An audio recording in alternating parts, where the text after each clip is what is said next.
भारत में रहने वाला हर बाशिंदा वो भारत से प्रेम करे, भारत के विकास में अपनी सहभागिता करे, भारत की उन्नति में अपना योगदान करे।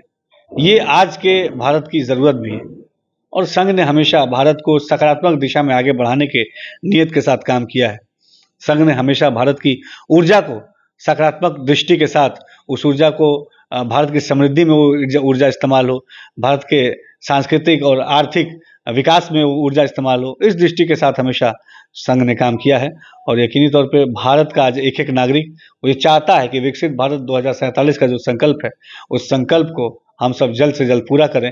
और इस संकल्प को पूरा करने के लिए भारत के एक एक नागरिक को की ईमानदारी से भारत के विकास के प्रति उसके योगदान की ज़रूरत है।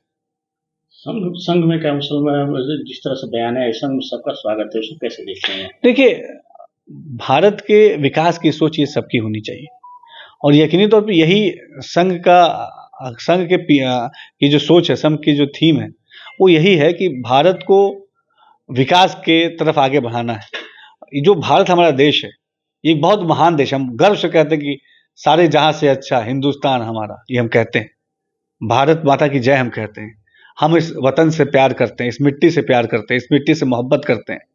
इस मिट्टी ने हमेशा, भारत के सरजमीन ने हमेशा पूरी दुनिया में हमारा, भारत के एक एक नागरिक का मान सम्मान बढ़ा है। तो यकीनी तौर पर इस मिट्टी के प्रति हमारी जिम्मेदारी है, इस धरती के प्रति हमारी जिम्मेदारी है, इस धरा के प्रति हमारी जो जिम्मेदारी है, उस जिम्मेदारी का बोध उसका सबको होना चाहिए। और संघ ने हमेशा इसी जिम्मेदारी के बोध को आगे बढ़ाने का काम किया है। विपक्ष में नेता है सुनील शर्मा, उन पर उमर अब्दुल्ला ने पलटवार किया और कहा है कि मैं कोई कुरान की कसम है, मैंने 2024 में राज्य के दर्जे के लिए भाजपा के साथ गठबंधन नहीं किया। देखिए, जम्मू कश्मीर का जो मसला है, जम्मू कश्मीर के विकास के लिए पूरी गंभीरता से हमारी मोदी सरकार काम कर रही है। देश में पूरी दुनिया में जम्मू कश्मीर का जो हरियाली है, उसकी खूबसूरती है, उसकी जो कैपेबिलिटी, उसकी चर्चा होती है।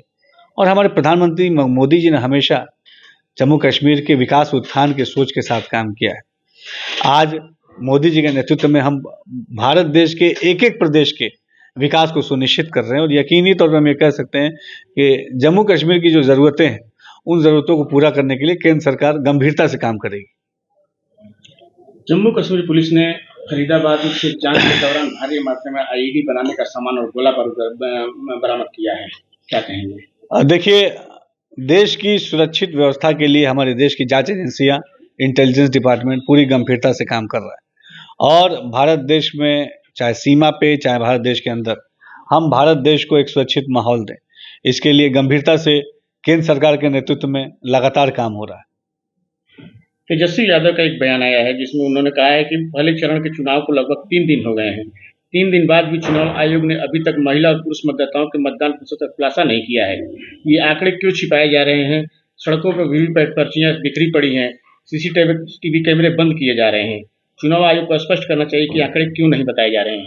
देखिए, तेजस्वी यादव जी अपने हार से तिलमिला गए हैं, बौखला गए, क्योंकि बिहार की जनता ने पहले चरण का जब मतदान हुआ और बिहार की जनता के मत का रुझान इसने बहुत साफ और स्पष्ट बता दिया कि बिहार में फिर से नीतीश जी के नेतृत्व की, मोदी जी के नेतृत्व की सरकार बनने जा रही है।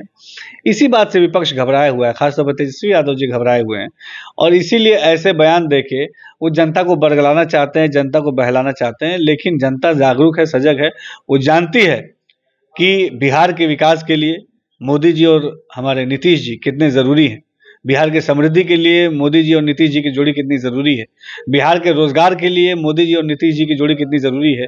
इसीलिए आगे बढ़ के बिहार के जन ने हमारे एनडीए के गठबंधन को जिताने का फैसला लिया है और बिहार की जनता का यही फैसला तेजस्वी यादव जी के लिए और तमाम विपक्षी दल के लिए परेशानी का सबब बना हुआ है। मतदान प्रतिशत खुलासा नहीं किया आरोप लगाया है। देखिए, वो कह रहे हैं आरोप लगाने से कुछ नहीं होता है। केवल आप पूरे चुनाव में आप देखिए, विपक्ष ने, तेजस्वी यादव जी ने केवल आरोप लगाए हैं।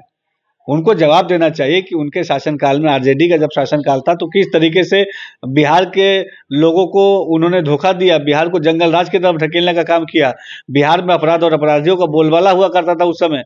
ये बात तेजस्वी यादव जी को, तमाम विपक्षी को बतानी चाहिए कि क्यों उनके समय में बिहार की ऐसी दुर्दशा थी और वहाँ से बिहार को निकाल के नीतीश जी के नेतृत्व ने बिहार को यहाँ तक पहुँचाया है। माननीय प्रधानमंत्री जी ने हमेशा बिहार के साथ अपना विशेष स्नेह हमेशा दर्शाया है।